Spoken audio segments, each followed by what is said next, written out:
নিস্তব্ধ রুমটায় ফোনের কর্কশ শব্দে বেজে উঠল। ঘুম ঘুম চোখে হাত বাড়িয়ে ফোনটা হাতে নেয় আরহান। স্ক্রিনে চোখ বুলিয়ে দেখে তার অ্যাসিস্ট্যান্ট কল দিয়েছে। সে রিসিভ করে ঘুমে জড়ানো ভারেক্কি কণ্ঠে বলল, হ্যালো। ওপাশ থেকে কিছু বলা হলে তার উত্তরে শুধু ছোট করে বলল, বিকেলে অ্যাপয়েন্টমেন্ট রাখো। কলটা কেটে গেল। আরহান সময়টা দেখে নিল সকাল 10:38। ফোন রেখে নজর দিল ঈশানীর উপর। মেয়েটা এখনও ঘুমে কাবু। তাই বাহুবন্ধনে কিছুক্ষণ তাকিয়ে থাকল। তারপর মৃদু স্বরে আদুরে করে ডাকল, ঈশানী, ঈশানী। ঈশানী ঘুমের মধ্যে একটু নড়ে চড়ে উঠল, তবে ঘুম ভাঙল না। আবার তলিয়ে গেল। আরহানের ঠোঁটের কোণে মৃদু হাসি। আবার ঈশানীর কানের কাছে আদুরে নরম কণ্ঠে বলে, এই বউ, বউ, শুনছ? ঈশানী চোখ মেলে চায়। সামনে তার নিজস্ব সুপুরুষ। হুট করে কাল রাতের ঘনিষ্ঠ রোমাঞ্চকর মুহূর্ত ভেসে ওঠে তার চোখে। লজ্জায় মরি হয়ে সেই পুরুষটার বুকে মুখ লুকায়, যে তাকে ভাসিয়ে নিয়ে গেছিল লজ্জার সাগরে।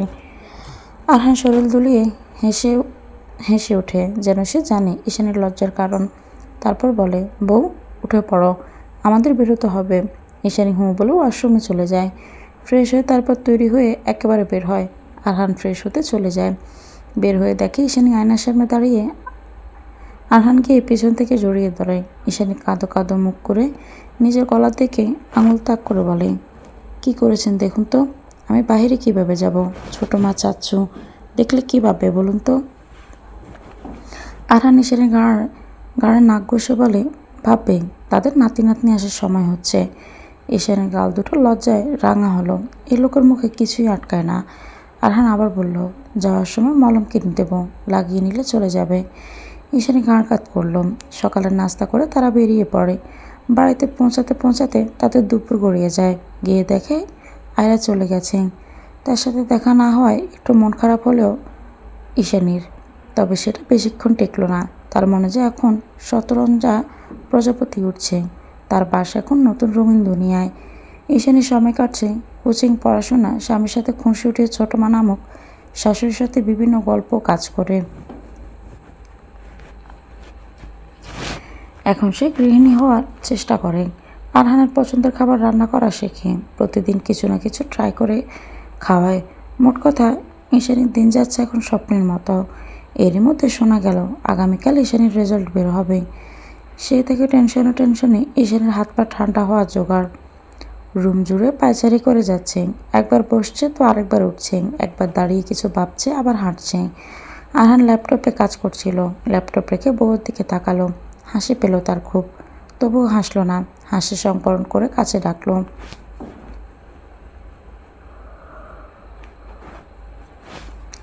ঈশানীকে। ঈশানী সামনে এসে দাঁড়ালে তাকে টেনে নিজের কোলে বসালো। তারপর আদুরে কণ্ঠ বলল, কি হয়েছে, এত অস্থির হচ্ছ কেন?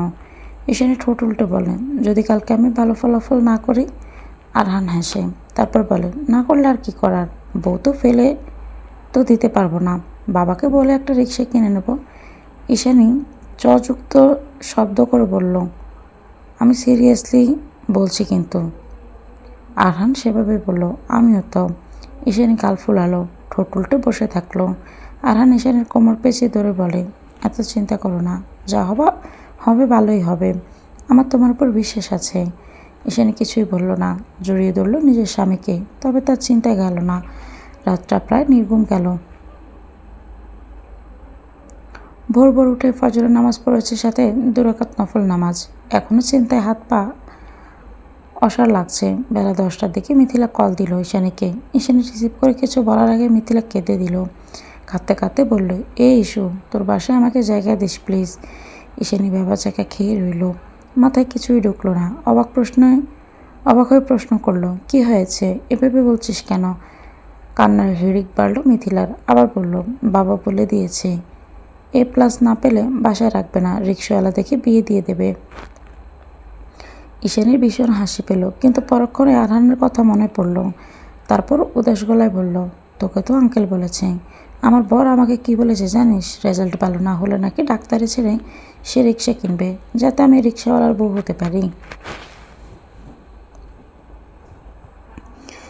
মিথিলা ফিক করে হেসে ফেলল। তারপর কৌতুক করে বলল, তুই তো আমার থেকেও রিক্সে আছিস। ডাক্তার পথ থেকে রিক্সাওয়ালা বর, ব্যাপারটা মন্দ না কিন্তু। ঈশানী খেকিয়ে উঠল, তারপর দমকে বলে, বেয়াদব মহিলা, তোর বিয়ে হোক রিক্সাওয়ালার সাথে। মিথিলা শুধু খিলখিল করে হেসেছিল, পরে কল কেটে দেয়। আদনান ল্যাপটপ নিয়ে বসেছে লিভিং রুমের সোফায়, পাশে বসে আছে জাহিদ চৌধুরী। তিনি খুবই আত্মবিশ্বাসী যে ঈশানী ভালো রেজাল্ট করবে। ইতিমধ্যে কয়েক কেজি মিষ্টির অর্ডার দিয়ে ফেলেছে।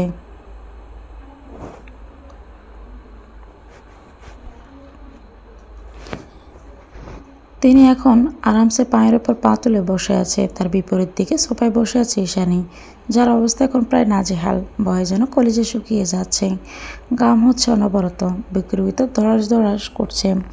তার পাশে বসে আছে মিনারা বেগম, তিনিও চিন্তিত। বিশেষত ঈশানীর চিন্তা দেখে সে আরও বেশি উদ্বিগ্ন। আরহানের ভাবমূর্তি বোঝা যাচ্ছে। আপাতত তার পূর্ণ দৃষ্টি ল্যাপটপে। কয়েকবার ট্রাই করেছে, তবে সার্ভার ডাউন দেখাচ্ছে। একটু সময় নিয়ে আবার ট্রাই করলো। এবার কাজ হলো, স্ক্রিনে বেশি উঠলো A+। আরহান তৃপ্তির হাসি হাসলো। কেউ দেখার আগেই মুখটা গম্ভীর করে ফেলল। তার থেকেও গম্ভীর কণ্ঠে বলল, তোমার ফলাফল এসেছে। ঈশানীর হৃৎপিণ্ড যেন দুঃখ করে উঠল। আরহানের গম্ভীর ও মলির মুখ দেখে ধরে নিল সে খুবই ভয়াবহ খারাপ রেজাল্ট করেছে।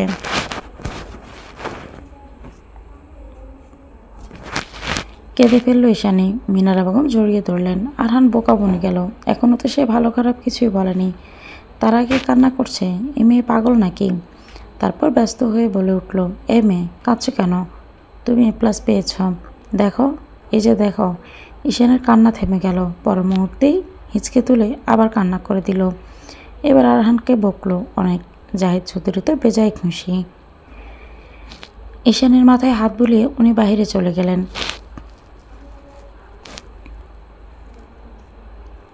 এলাকায় মিষ্টি বিলাতে হবে। মিনারা বেগমও উঠে রান্না করে গেলেন। আরহান এসে বসলো ঈশানীর পাশে। ঈশানী যেন তেতে উঠল, চাপা কণ্ঠে গর্জে উঠল, আপনি ভীষণ খারাপ। এভাবে কেউ ভয় দেখায়? আরহানের ঠোঁটের কোণে হাসি। সেভাবেই বলল, আমি তোমায় কিছু বলেছি ভালো খারাপ কিছু? তুমি তো আগে ভেবে করে উঠলে। ঈশানীর রাগ হলো খুব। ঈশানী সে রাগ, কষ্ট, দুঃখ, কান্নার লুকিয়ে রাখে না। এই মানুষটা ছত্রছায়ায় সে তার আবেগ পূর্ণরূপে মেলে ধরতে শিখেছে। এবারও তাই। রাগ সংবরণ করল না। একদম হঠাৎ করে আরহানের বাহুর অংশ কামড়ে ধরল। তো ধরল, আজ ছাড়ল না। আরহান ব্যথায় চোখ বুজে নেয়, কিন্তু ছাড়ানোর চেষ্টা করে না। মিনিট দুয়েক পর ঈশানী নিজেই ছেড়ে দেয়। এখন তার ভালো লাগতেছে।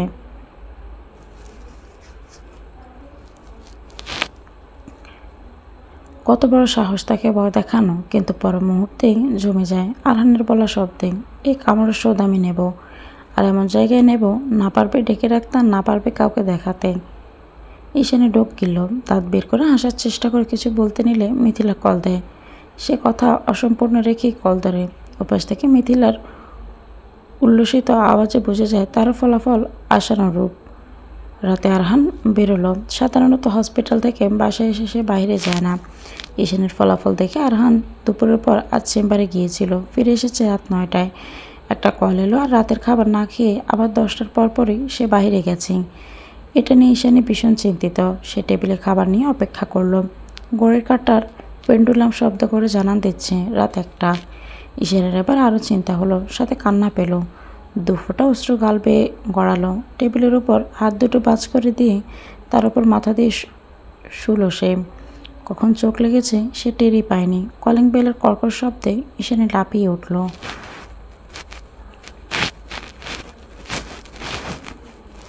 ঘড়ির দিকে তাকালো, রাত 3:15। সে ভাবলো আরহান এসেছে, দৌড়ে যায় দরজা খুলতে। কিন্তু দরজা খুলতে তার হাসি হওয়ার মিইয়ে যায়। দরজার সামনে আরহান দাঁড়ানো, তার পাশে দুর্বল জড়সড় হয়ে দাঁড়িয়ে আছে অলিভিয়া। ঈশানীর কলিজাটা এক মুহূর্তের জন্য ছ্যাঁত করে উঠল যেন। সে নির্বিকার হয়ে দাঁড়িয়ে আছে, দৃষ্টি কেমন যেন। আরহান অলিভিয়াকে নিয়ে ভেতরে প্রবেশ করতে করতে বলে, তুমি ঘুমাওনি কেন? ঈশানী যেন এখনও ভ্রমে আছে, গলা দিয়ে শব্দ বেরোচ্ছে না। আরহান অলিভিয়াকে যত্ন সহকারে সোফায় বসিয়ে দিল। এতক্ষণে মিনারা বেগম আর জাহিদ চৌধুরীও লিভিং রুমে এসেছে। এত রাতে অলিভিয়াকে দেখে তারাও অবাক।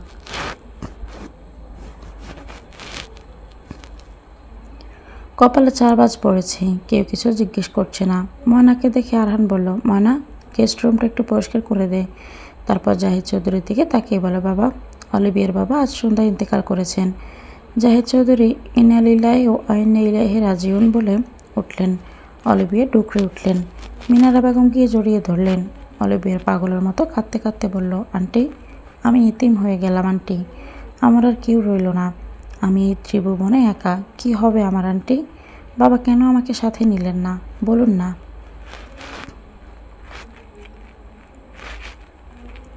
মিনারা বেগম জড়িয়ে ধরলেন অলিভিয়াকে, সান্ত্বনারও বলি আউড়ে বললেন, এভাবে বলতে নেই মা, আল্লাহর নামত আল্লাহ নিয়েছেন, তুমি এভাবে ভেঙে পড়লে হবে? বাবার জন্য দোয়া করতে হবে, আমরা আছি তো তোমার পাশে। অলিভিয়া সে রাতে মিনারা বেগমকে জড়িয়ে ধরে অনেক কেঁদেছিল। কাদারই কথা, মাকে হারিয়েছে জন্মের সময়। ছোটবেলা থেকে একমাত্র ছায়া শক্তি ছিল বাবা, সে বাবা ছেড়ে চলে গেল।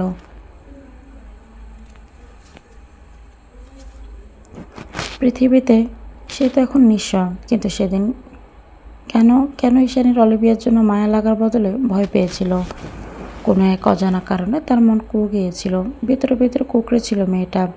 কিন্তু এমন পরিস্থিতিতে কীভাবে রিয়েক্ট করবে সে বুঝে উঠতে পারেনি। সেভাবে ঠায় দাঁড়িয়েছিল মূর্তি হয়ে।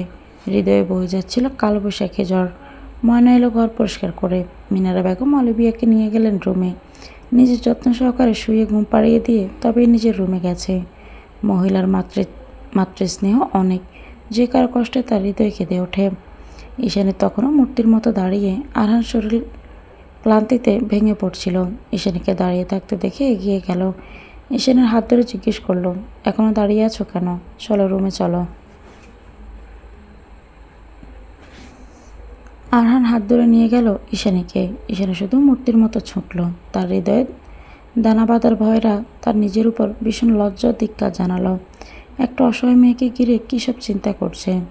নিশ্চয় তার মস্তিষ্ক বিকৃত হয়ে গেছে, কিন্তু তবুও ভিতর থেকে কারা যেন সমস্বরে চিল্লিয়ে ঈশানীকে বলছিল, সাবধান ঈশানী, সামনে বড় ঝড় আসতে চলেছে, এবার হয়তো তুই সেই ঝড়ে উড়ে যাবি।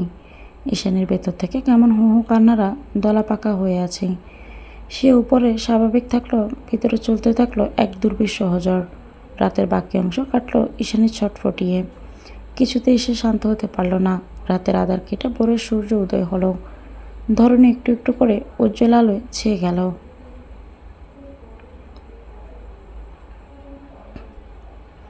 ঈশানী আর শুয়ে থাকতে পারল না। উঠে পড়লো, ফজরের নামাজ পড়ে ছাদে গেল হাঁটাহাঁটি করতে। ছাদে হাঁটতে গিয়ে ঈশানী থেমে গেল। দূরে একটা মেয়েলি ছায়া, কিছুটা ভয় ও কপালে কুচকাল সে। ধীর পায়ে এগিয়ে গেল। বুঝতে পারল অলিভিয়া দাঁড়িয়ে আছে। ঈশানী কিছু বলার আগে অলিভিয়ার সামনের দিকে তাকিয়ে বলে উঠল, এত সকালে ওঠা কি তোমার অভ্যাস, নাকি ঘুম আসছে না? ঈশানী একটু অবাক হয়ে পাল্টা প্রশ্ন করল, তুমি না তাকিয়েও কীভাবে জানলে আমি এসেছি? এতক্ষণে ঈশানী অলিভিয়ার পাশে এসে দাঁড়িয়েছে। অলিভিয়া নিরস কণ্ঠে বলল, আইডিয়া করলাম, এত আত্মবিশ্বাসের সাথে তুমিও আমার মতো না ঘুমিয়ে রাত অতিবাহিত করবে, আমার মন বলছিল।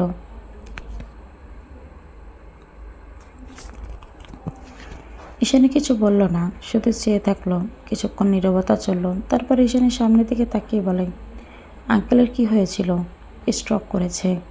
অলিভিয়ার শুকনো নিষ্প্রাণ কণ্ঠ। ঈশানীর এখন এই মুহূর্তে ভীষণ মায়া হলো। বাবা মা হারানোর ব্যথা তো সে জানে, সে তো আরও ছোটোবেলায় হারিয়েছে। ঈশানী যেন কোথাও জুড়ে গেল অলিভিয়ার দুঃখের সাথে। একটা তপ্ত নিঃশ্বাস ফেলে ঈশানী অলিভিয়ার হাতের ওপর হাত রেখে বলে, ভেঙে পড়ো না আপু, মৃত্যু একটা চিরন্তর অপ্রিয় সত্য, এটাকে আমাদের সকলের গ্রহণ করতে হবে। দুদিন আগে আর পরে নিজেকে শক্ত করো আপু, ভেঙে পড়ো না। অলিভিয়া চাইল ঈশানীর দিকে। তার ছেলের হাসি হেসে সামনে তাকায়। তারপর বলে, এতিমদের ভেঙে পড়তে হয় না ঈশানী, এতিমরা ভেঙে পড়লে তাদের সান্ত্বনা দেওয়ার মতো কেউ নেই। আমি ভেঙে পড়ব না, কারণ আমিও যে এতিম। ঈশানীর বুকটা হু হু করে উঠল, যেন নিজের প্রতিবিম্ব দেখছে। শরীরের প্রতিটি রন্ধ্র যেন মিছিল করে বলল, তুইও তো এতিম, তুইও নিষ্ঠুর দুনিয়ায় একা এতিম। অলিভিয়া চাইল ঈশানীর দিকে, আবার বলল, তোমাকে দেখে আজ আমার ভীষণ হিংসে হচ্ছে জানো। ঈশানী ধ্যান থেকে বেরোলো। একটু আশ্চর্য হয়ে চাইল, চোখে তার প্রশ্ন, কিন্তু মুখে কিছু বলল না। ঈশানের চাহনি দেখে অলিভিয়া নিজেই আবার বলল, আমিও এতিম, তুমিও এতিম, তবুও তুমি পরিপূর্ণ, অথচ আমি শূন্য। কেন এত তফাৎ বলো তো? ঈশানী এবার চুপ হয়ে গেল। অলিভিয়া আবার বলে, তুমি ভীষণ ভাগ্যবতী জানো ঈশানী? ঈশানী জিজ্ঞেস করলো, কেন? মানে কীভাবে? অলিভিয়া একটু হেসে বলল, এই যে বাবা মা না থেকেও তাদের মতো আশ্রয়, নিজের ঠিকানা না থাকা সত্ত্বেও তুমি পেয়েছো একটা নিরাপদ ঠিকানা। আবার কাউকে না চাইতেই পেয়ে গেছো, যাকে হাজারবার চেয়েও আমি পাইনি। তাহলে বলো তুমি ভাগ্যবতী কিনা? এদিকে আমাকে দেখো, যাকে গত 8 বছর থেকে ভালোবাসি, যার বিরহে আমার হৃদয় দহন হচ্ছে প্রতি মিনিটে সেকেন্ডে, যাকে পাগলের মতো চাইলাম তাকে পেলাম না, উপরন্তু একটা মাত্র সে সম্বল ছিল সেটাও নিয়ে গেল উপরওয়ালা। তাহলে বলো তুমি ভাগ্যবতী কিনা? ঈশানের তৃপ্তির হাসি হাসলাম, তারপর যেন বুক ফুলিয়ে বলল, হ্যাঁ ঠিক বলেছ, আমি আসলেই ভাগ্যবতী। সে ছোট্টবেলায় বাবা মা হারিয়ে এ বাসায় এসেছিলাম। সে ছোট্টবেলায় ছোট মামাকে নিজের মেয়ে করে কাছে টেনেছে।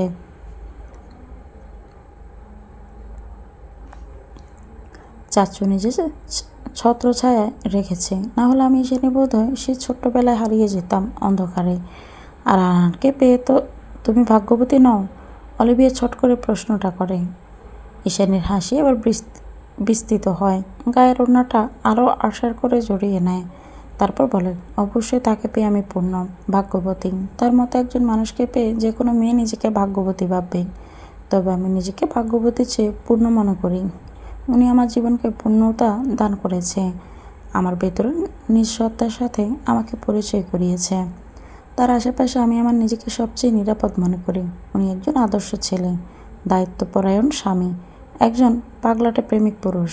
আমার পূর্ণতা সব শেষে আমার নিরাপদ আশ্রয়। এমন একটা মানুষকে পেয়ে আমি কিভাবে ভাগ্যবতী না হই বলো? আমি হয়তো ওনাকে বিয়ের আগে 1000বার চাইনি আপু, তবে বিয়ের পর প্রতি নিঃশ্বাসে আমি রবের কাছে প্রার্থনা করি আমার শেষ নিঃশ্বাস অবধি যেন এই মানুষটার ছায়াতলে আমি থাকতে পারি।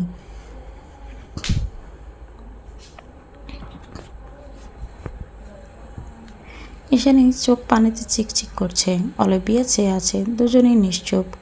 সকালে স্নিগ্ধ বাতাস ছুঁয়ে যাচ্ছে দুজনকেই। একটা শিরশিরে অনুভূতি হচ্ছে। নিস্তব্ধ পরিবেশে হঠাৎ আওয়াজ এলো, তুমি এখানে কি করছো এত ভোরে?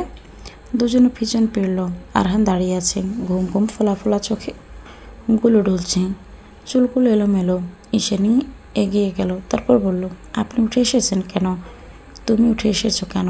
চলো। ঈশানের হাত ধরে চলে যেতে নিয়ে আবার পিছু ফিরে যায়। অলিভিয়াকে বলে, ঘুমিয়ে পড় গিয়ে, শরীর ক্লান্ত তোর। আরহান ঈশানীকে নিয়ে চলে যায়। অলিভিয়া তাদের যাওয়ার দিকে তাকিয়ে বিড়বিড় করে, একে দখনে পড়াচ্ছি আমি নিজেকে, এটাই কি তবে আমার ভবিতব্য? চৌধুরী বাড়ির পুরুষগণ চলে গেছে নিজ নিজ কর্মে, বাসে আছে শুধু মহিলারা, মিনারা বেগম, ঈশানী, ময়না ও অলিভিয়া। অলিভিয়া প্রায় নিষ্প্রাণ হয়ে বসে আছে, পাশেই ছোট মা বসে আছে কাঁথা নিয়ে। ময়না রান্নাঘরে তরকারি কাটা বাছা করছে বোধ হয়। ঈশানী তৈরি হয়ে নেমেছে, কোচিংয়ে যাবে সে। ঈশানী নামতে মিনারা বেগম চোখ রাঙালেন, এসো খেয়ে যা, না হলে মার খাবি। ঈশানী নাকে মুখে কিছু খেয়ে বেরিয়ে পড়ল। অলিভিয়া সেদিক পানে তাকিয়ে রইল এক মনে। অলিভিয়া চৌধুরী বাড়িতে এসেছে 3 দিন আজ। তার বাবার কুলখানির আয়োজনে মিলাদ মাহফিল এবং এতিম বাচ্চাদের খাওয়ানোর ব্যবস্থা করেছিল। সেখানে এসেছে আরহান এবং ঈশানী। ঈশানী এতিমখানা নিষ্প্রাণ বাচ্চাদের সাথে মিশে গেল। আরহানের অনাদরে বড় হওয়া বাচ্চাগুলো আদর যত্ন স্নেহ পেয়ে ঈশানীকে মৌমাছির মতো ঘিরে ধরল।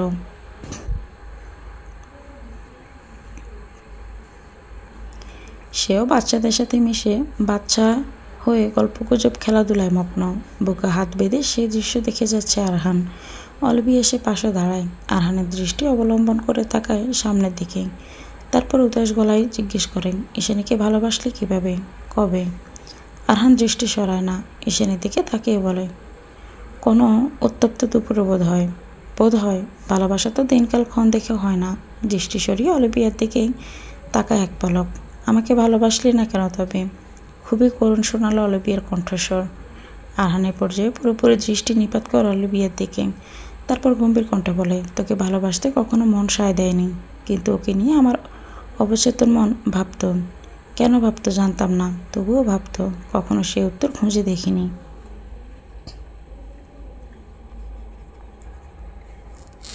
এরপর হঠাৎ করে পরিস্থিতির চাপে বিয়েটা হয়ে গেল। আমি ওকে দায়িত্ব হিসেবে মেনে নিলাম আপাতত দৃষ্টিতে, কিন্তু সব কিছু পরিবর্তন হতে শুরু করে আমার অজান্তে। আমার অগোচরে ঈশানের প্রতি আমার দৃষ্টি পাল্টে গিয়ে সেখানে স্থান পায় একরাশ মুগ্ধতা, মাদকতা। ওর ব্যথায় ব্যথায় ভেজা মুখশ্রী আমার হৃদয় বয়ে আনে ছুরির মতো তীক্ষ্ণ ক্ষত। তখন মনে হয় ওকে লুকিয়ে রাখি আমার বক্ষস্থলে, একদম অচৈতন্যত্ব মনে আমি হারিয়ে গেলাম মেয়েটার মাঝে।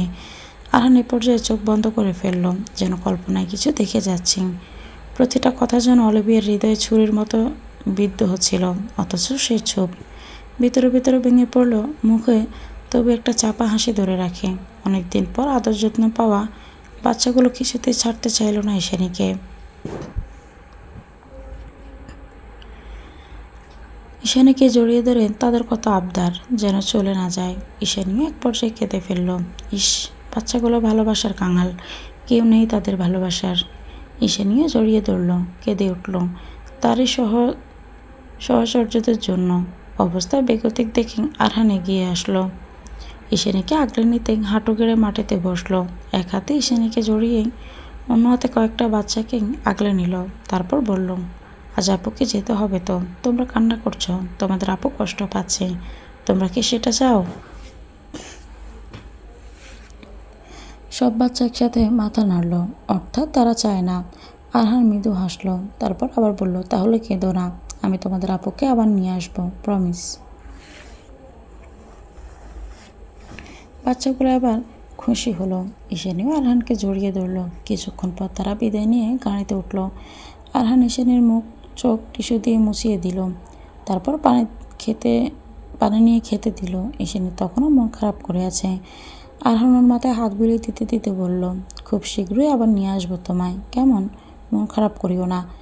ঈশানী হাসলো একটু, তারপর আরহান গাড়ি চালানো শুরু করলো। অলিভিয়া ব্যাক সিটেই ছিল, তাকে যেন কেউ ছুরিকাঘাত করলো।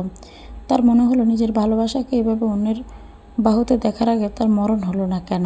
সে যে গায়ের উপর গা সইতে পারছিল না। চৌধুরী বাড়ির ড্রয়িং রুমে চায়ের আসর বসেছে।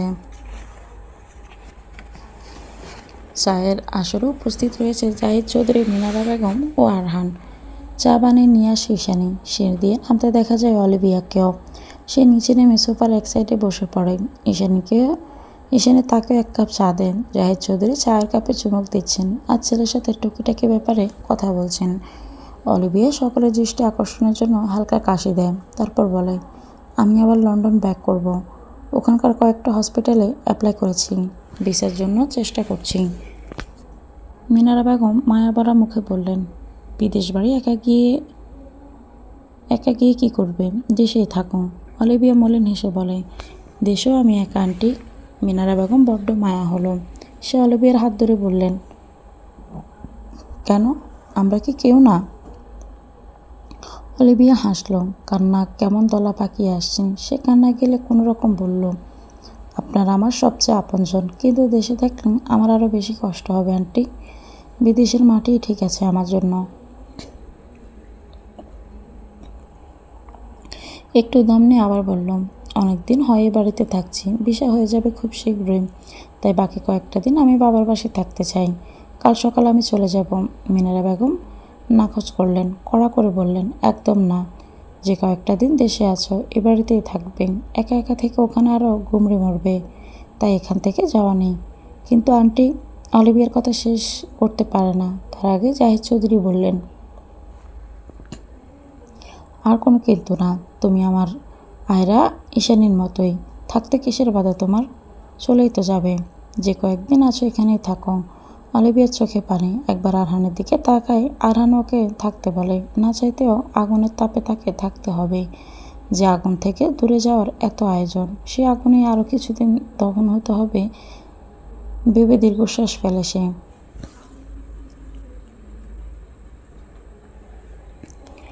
ঈশানীর সময় যাচ্ছে ব্যস্তভাবে। সামনে তার ঢাকা বিশ্ববিদ্যালয়ের পরীক্ষা। সে খুব মনোযোগ দিয়ে পড়ছে। তার স্বপ্নের বিশ্ববিদ্যালয়ে তাকে চান্স পেতেই হবে। মাগরিবের নামাজ আদায় করে ঈশানী পড়তে বসেছে। কতক্ষণ সময় পেরোলো ঈশানী জানে না। তবে ধরনীতে আধার নেমেছে। খটখট শব্দ করে আরহান প্রবেশ করলো রুমে। তাকে দেখে ঈশানী বই রেখে এগিয়ে আসলো। লোকটা আসলে ঈশানীকে সামনে সামনে থাকতে হয় এমন না, আরহান বলেছে করতে, ঈশানী নিজে থেকেই করে। সারাদিন পর লোকটার দেখা পায় সে। তার মন চায় সব ছেড়ে ছুটে শুধু লোকটার সাথে মিশে থাকতে। আরহান কয়েকবার শক্তভাবে না করেছে যে পড়াশোনা বাদ দিয়ে এসব করতে হবে না, পড়াশোনা আগে, কিন্তু ঈশানী শুনলে তো। এ যেমন এখন বই রেখে উঠে এসেছে টাওয়ার ওটি শার্টে গিয়ে দিয়ে ছুটটি নিচে গেছে ঠান্ডা পানি অথবা শরবত আনতে। আরহান সেটা খেয়ে শাওয়ারে যায়। ঈশানী সেই ফাঁকে কফি আনতে যায়, বেরিয়ে আসলে সেটা দেয়। আরহান কফি না নিয়ে আগে ঈশানীর কপালে চুমু দেয়। ঈশানীর হৃদয় শীতল পরশ বয়ে যায়।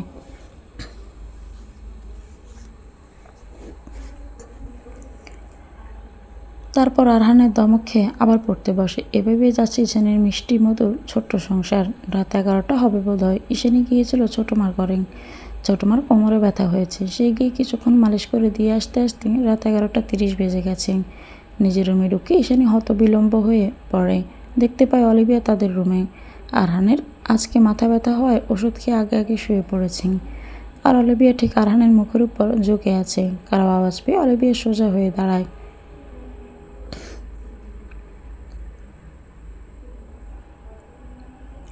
ঈশানীকে দেখে অপ্রস্তুত হয়, তারপর অপ্রবৃত্ত হয়ে বলে, আসলে আরহানের কাছে একটা দরকারে এসেছিলাম। ও ঘুমোচ্ছে দেখে ডাকতে গিয়েছিলাম আর কি। ঈশানী শান্ত চোখে চেয়ে দেখল, তারপর কণ্ঠ গম্ভীর করে বলে, মাথা ব্যথা। কালকে বলো আপু। অলিভিয়া হাসার চেষ্টা করে বলে, ও আচ্ছা ঠিক আছে, বলে এক প্রকার পালিয়ে চলে যায়।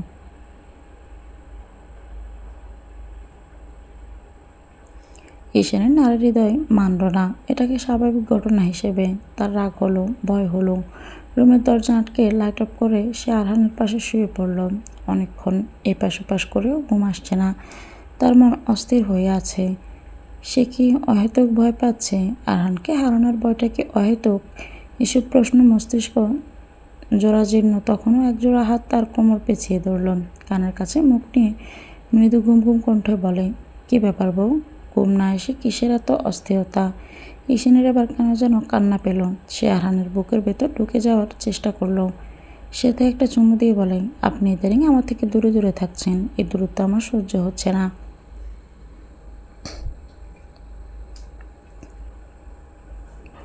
আরহান অবাক হলো, এই মেয়ে কী বলে?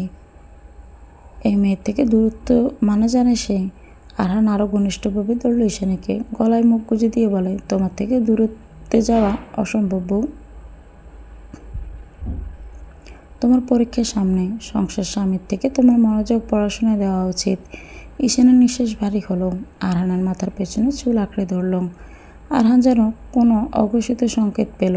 নিজের ভালোবাসা সিক্ত করল ঈশানীকে, যেন সকল অভিযোগ মুছে দিতে যাচ্ছে প্রতিটা স্পর্শে। ঈশানী যেন নিজের ভয়কে, অস্থিরতাকে মেলে ধরল। মধ্যরাতে বদ্ধ করে বেশি গেল দুজনের প্রেমাসাগরে। আজকে কোচিংয়ে মিথিলা অন্যান্য দিনের চেয়ে অনেক বেশি চুপচাপ। ক্লাস চলছিল বলে ঈশানী বেশি গুরুত্ব দেয়নি। ক্লাস শেষ হলে ঈশানী সবার আগে মিথিলাকে চেপে ধরে। মিথিলা ঝরঝর করে কেঁদে দেয় ঈশানীকে জড়িয়ে।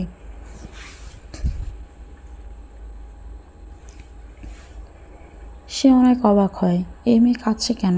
মিথিলা একটু সময় নিয়ে কান্না থামিয়ে বলে, আব্বুর বন্ধুকে আব্বু কথা দিয়েছে তার ছেলের সাথে আমার বিয়ে দেবে। ছেলে নাকি বাইরে যাবে, তাই কয়েকদিনের মধ্যে ঘরোয়াভাবে বিয়ে দিতে চাচ্ছে। মিথিলা আবার কেঁদে উঠল। ঈশানী বুঝলো ব্যাপারটা। মিথিলাকে সামলেই বলে, অব্বুর ভাইয়াকে বলেছি সে ব্যাপারে? মিথিলা এবার করুণ চোখে চাইল, তারপর বলে, ওর MBBS এখনও শেষ হয়নি। ঈশানী, আমি কীভাবে ওকে কী বলবো? কিন্তু না বলে এভাবে কষ্ট পেয়ে লাভ কী? ভাইয়াকে বল।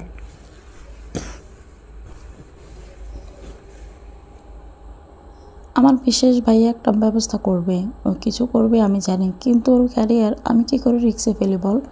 তাহলে কি বিয়ে করে নেবে? মিথিলা আটকে ওঠে, তারপর বলে, কিছুতেই না, বিয়ে করলে একমাত্র ওকেই করব। কিন্তু আমার ভয় হয়, বাবা কি মানবে? ঈশানী জিজ্ঞেস করে, না মানলে তবে? মিথিলা উত্তর দেয় না, চেয়ে থাকে শূন্যে। তখনই তার ফোন বেজে ওঠে। তার পাগল প্রেমিক কল করেছে। মিথিলার চোখ থেকে আরও 2 ফোঁটা তপ্ত পানি গড়িয়ে পড়ে। ঈশানী চেয়ে দেখে প্রেমের বেদনা। আজ দিনটা শুক্রবার। ঈশানীর কোচিংয়ে আজ সাপ্তাহিক টেস্ট আছে, যেটা বিকেলে হয়। মিথিলা দুদিন থেকে কোচিংয়ে আসে না। সেদিন অব্রের সাথে সম্পর্কের কথা জানিয়ে দিয়েছে বাসায় এসে, কিন্তু তার বাবা এই সম্পর্কে মানবে না। প্রথমটি সে কথা দিয়েছে তার বন্ধুর কাছে, কথার খেলাপ করা সম্ভব না। দ্বিতীয়ত, অব্রদের পরিবার তথাকথিত বড়লোক পরিবার নয়, তারা মধ্যবিত্ত। বাবার ছোট্ট একটা ব্যবসা আছে, সেটা দিয়ে ছেলেকে মানুষ করছে। স্বপ্ন তাদের ছেলে মস্ত বড় ডাক্তার হবে, কিন্তু এতে পোষাবে না মিথিলার বাবার। তাই ভদ্রলোক মিথিলার বাড়ি থেকে বেরোনোই নিষেধাজ্ঞা জারি করেছে।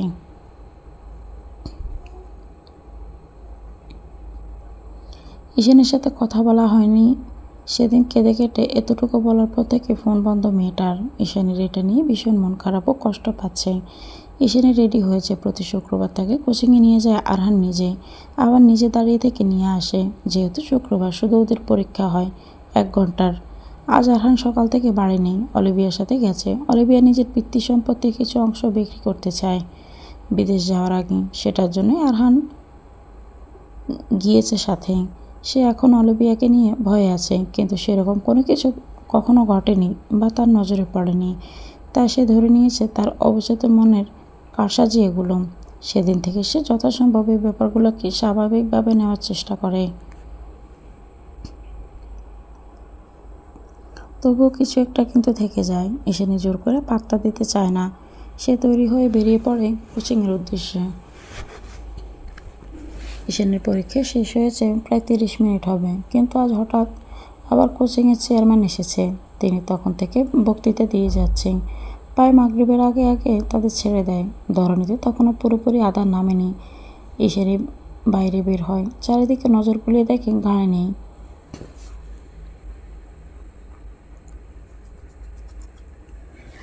ঈশানী ভাবলো হয়তো এক্ষুনি চলে আসবে, তাই সে দাঁড়িয়ে অপেক্ষা করলো কিছুক্ষণ, কিন্তু সময় গড়িয়ে অনেকক্ষণ যাওয়ার পরেও গাড়ির দেখা পায় না। ঈশানী এবার কপাল কুঁচকায়, একটু টেনশন ও ভয় কাজ করে ভিতরে। তারপর উপরে স্বাভাবিক রেখে এগিয়ে যায় রাস্তার দিকে, উদ্দেশ্য রিক্সা নিয়ে চলে যাবে।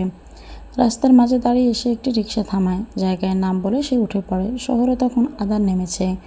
রাস্তার স্ট্রিট লাইটে উজ্জ্বল হচ্ছে চারপাশ।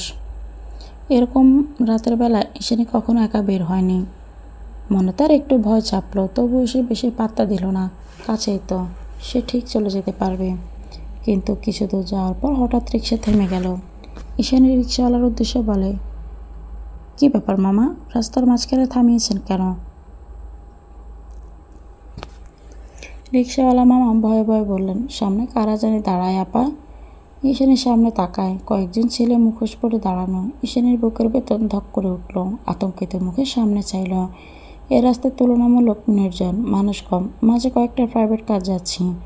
ঈশানী নামে না। ছেলেগুলো সামনে এগিয়ে আসে। ভয়ে গলা শুকিয়ে আসে তার।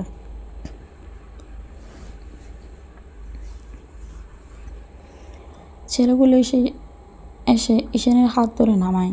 ঈশানী হাত জাড়া দিয়ে ওঠেন। তারপর কর্কশ কণ্ঠে বলে, কে আপনারা? রাস্তা কেন আটকেছেন? হাত ছাড়ুন। ছেলেগুলো সমস্যারে হেসে উঠল। মাঝের একটা ছেলে নিজের মুখের গামছা নামালো। ঈশানীর শরীর ভয়ে একটা ঝাঁকি দিল।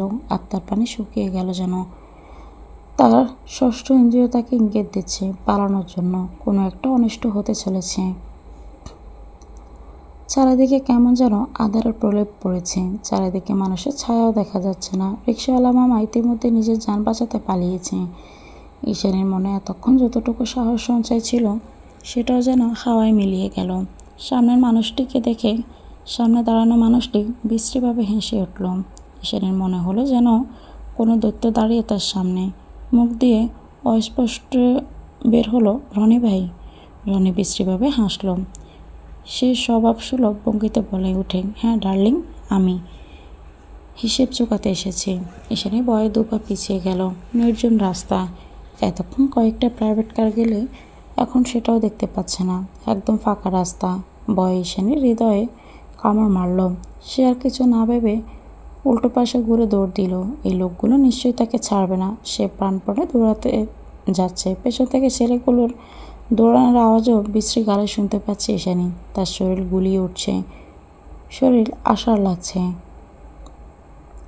এমন সময় তার ফোন বেজে উঠল। ঈশানী দৌড়াতে দৌড়াতে ফোন বের করলো, যেন সে জানে কে কল করেছে। এমন ভঙ্গিতে কলটা রিসিভ করে বলে, আমাকে বাঁচান প্লিজ, ওরা আমার পিছু নিয়েছে, বাঁচান। ঈশানীর নিঃশ্বাস ভারী হয়ে ওঠে দৌড়াতে দৌড়াতে। অপর পাশ থেকে আরহানের অস্থিরতাপূর্ণ আওয়াজ আসে, কোথায় তুমি? কারা পিছু নিয়েছে? ঈশানী, ঠিক আছো? কোথায় আছো? ঈশানী হু হু করে কেঁদে দিল। একটা ইটের সাথে ধাক্কা লেগে পড়ে যায় সে, ব্যথায় চোখ মুখ খিচে ফেলে। ফোনের ওপাশ থেকে আরহানের ব্যস্ত অস্থির কণ্ঠে ভেসে আসছে, পেছনের লোকগুলো ইতিমধ্যে ঈশানীকে ঘিরে ধরেছে। ঈশানী ভয়ে ভয়ে তাকিয়ে কেঁদে বলল, আমাকে ছেড়ে দিন প্লিজ, রনি ভাই ছেড়ে দেন। আরহান ফোনের ওপাশ থেকে শুনল ঈশানের করুণ কণ্ঠস্বর ও আকুতি।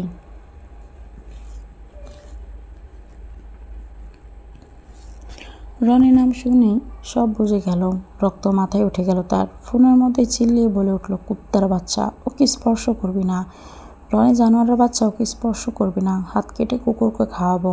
আবার বলে, ঈশানী, ঈশানী কোথায় আছো? আমাকে বলো। ঈশানী ভয়ার্ত চোখে তাকায় রনির দিকে।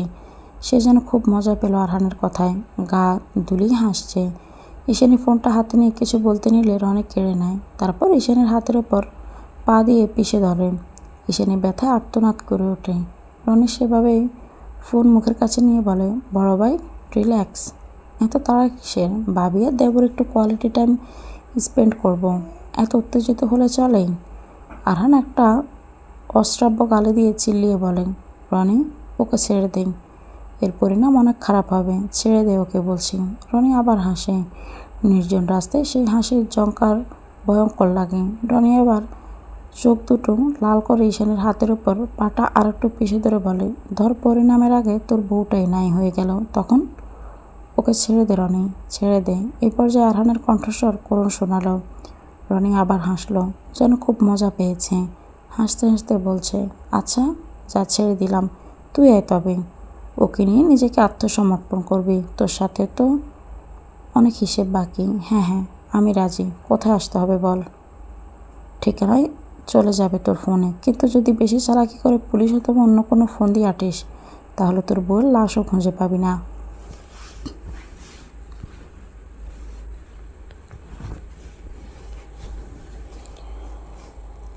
আরহান সঙ্গে সঙ্গে বলে, না, একাই যাব আমি, তুই শুধু বল ঈশানীকে স্পর্শ করবি না, কষ্ট দিবি না, আমি এক্ষুনি আসছি। রনি কিছু না বলে ফোন কেটে দেয়। এদিকে ঈশানীর প্রতিটি রন্ধ্রে ভয়রা জমা বাঁধতে শুরু করে। সে মনে মনে আল্লাহকে ডেকে যাচ্ছে, গুলিয়ে ফেলছে অশ্রু এবং নিঃশ্বাস। রনি পা সরে ঈশানীকে এক ঝটকায় উঠিয়ে সোজা করে দাঁড় করায়। পাশ থেকে একজন ছেলে বলে, ভাই, ওই শালা যদি পুলিশ নিয়ে আসে?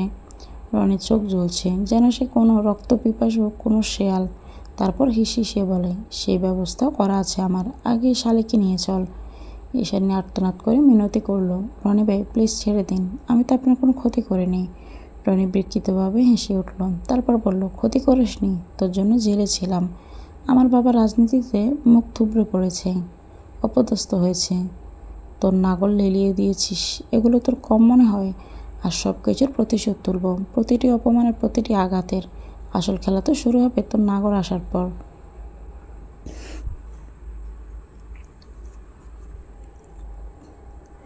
কথাটা শেষ করে ঈশানীর বাহু চেপে ধরে।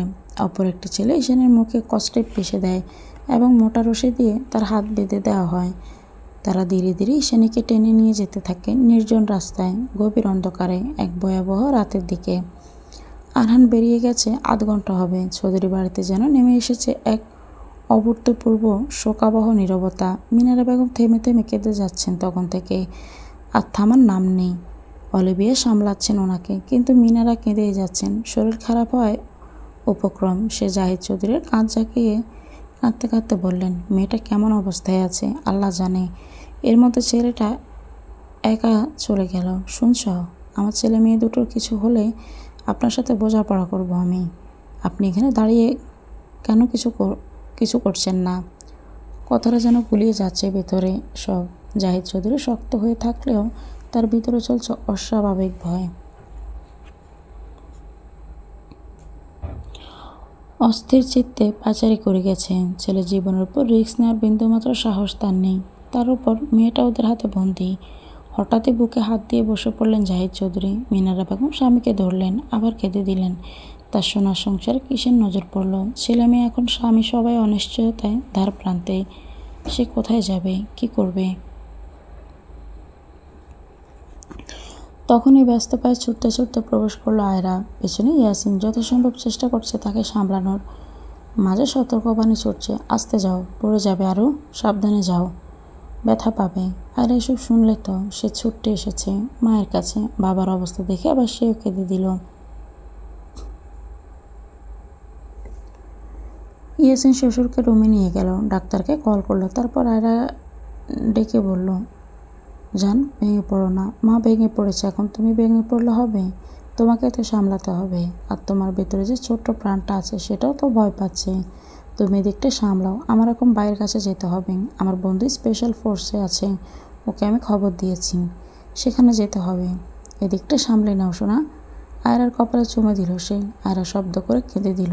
ইয়াসিনকে জড়িয়ে ধরে বলল, ভাই আর ঈশানী। কান্নার দমে আর কিছু বলতে পারল না। গলিয়ে ফেলল সব। ইয়াসিন বলতেও দিল না, উল্টো সে বলল, কাঁদে না, কিচ্ছু হবে না ওদের। এবার আমাকে যেতে দাও, আরও কেঁদো না আর, বাবার কাছে যাও। আয়রাকে বুঝিয়ে সে বেরিয়ে গেল। আয়রা বাবা মার রুমে গিয়ে দেখে মা জায়নামাজে বসেছে, বাবা অস্থির চিত্তে শুয়ে আছে। সেও মনে মনে আল্লাহকে ডেকে যাচ্ছে, এদের হেফাজত চাইছে। শহর থেকে অনেকটা দূরে, যেন সভ্যতা থেকে বিচ্ছিন্ন এক লোকেশন। চারপাশে শুধু শূন্যতার নীরবতা। আশেপাশে নেই কোনো বাড়িঘর, নেই মানুষের অস্তিত্ব। মাঝখানে এক বিশাল খোলা মাঠ, যার শেষ প্রান্তে দাঁড়িয়ে আছে একটা পুরনো পরিত্যক্ত মিল কারখানা। ঝং ধরা লোহার গেটে ধাক্কা দিতে একটা কর্কশ শব্দ করল।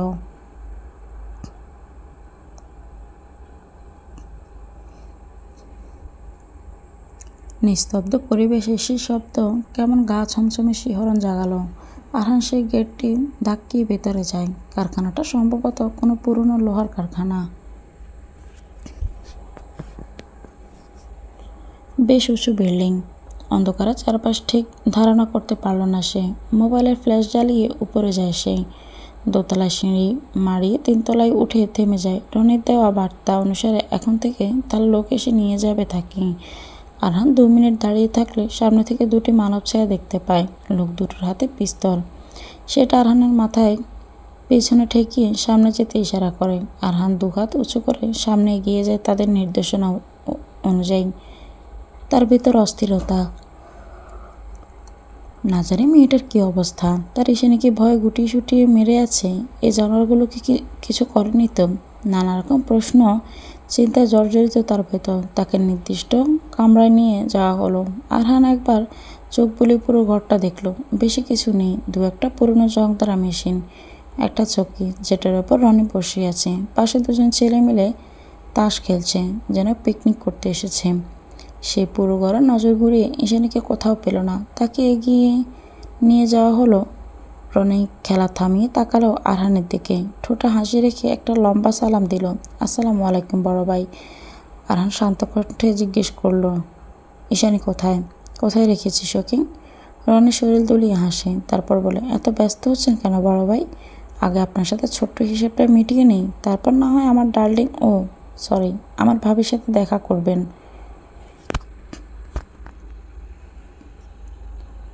আরহান অশ্রাব্য গালি দিয়ে বলে, আগে ঈশানীকে আমার সামনে নিয়ে আয়। ওকে ঠিকঠাক না পেলে তোর বুক ছিঁড়ে রু বের করে আনবো আমি, হারামজাদা। রনি আবার হাসে, যেন কোনো মজার কৌতুক শুনেছে। তারপর হঠাৎ তার চোখ মুখে নেমে আসে ঘোর অন্ধকার। চোখ লাল করে বলে ওঠে, আমার একটা ইশারায় তোর খুলি উড়ে যাবে, আর তুই আমার রু বের করার হুমকি দিচ্ছিস? শালা মরতে এসেও তেজ কমে না।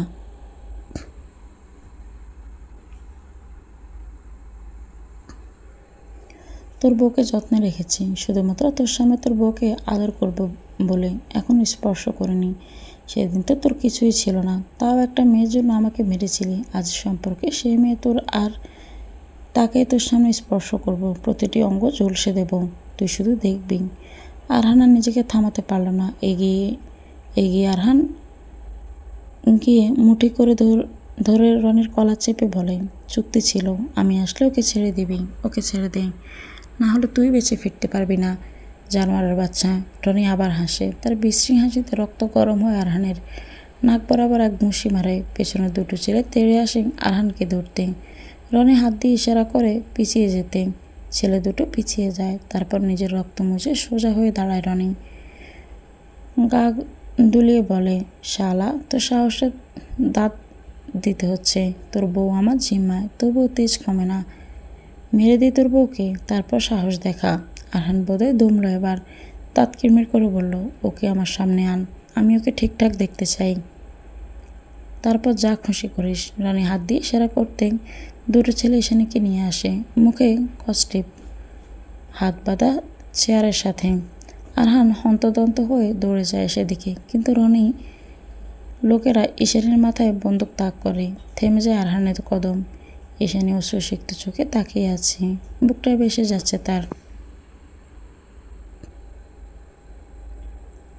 দুমড়ে মুচড়ে যাচ্ছে। মুখে কষ্টেপ থাকার কথা বলতে পারছে না, শুধু করে যাচ্ছে। হাত পা ছোড়ার চেষ্টা করে যাচ্ছে নিরন্তর। রনি এগিয়ে আসে আরহানের দিকে। আরহানের হাঁটু বরাবর লাথি দেয়। ঈশানের দিকে মনোযোগ থাকায় সে দুর্বল হয়ে হাঁটু ভেঙে বসে পড়ে। রনি ক্ষিপ্ত হয়ে বলে, দেখেছিস বউকে, এবার তাহলে তোর আর আমার হিসেব বরাবর করা যাক। ঈশানী কাতরিয়ে ওঠে। আরহানকে ধরার জন্য যেন ছুটে আসতে চাইছে, কিন্তু পারছে না। রানী আবার পিঠ বরাবর লাথি দিয়ে বলে, তুই যতক্ষণ মার খাবি ততক্ষণ তোর বউয়ের শ্বাস চলবে। ঈশানী ছটফটিয়ে ওঠে, যেন বলতে চাইছে, আপনি চলে যান, আপনার এই অবস্থা আমি সইতে পারছি না, চলে যান।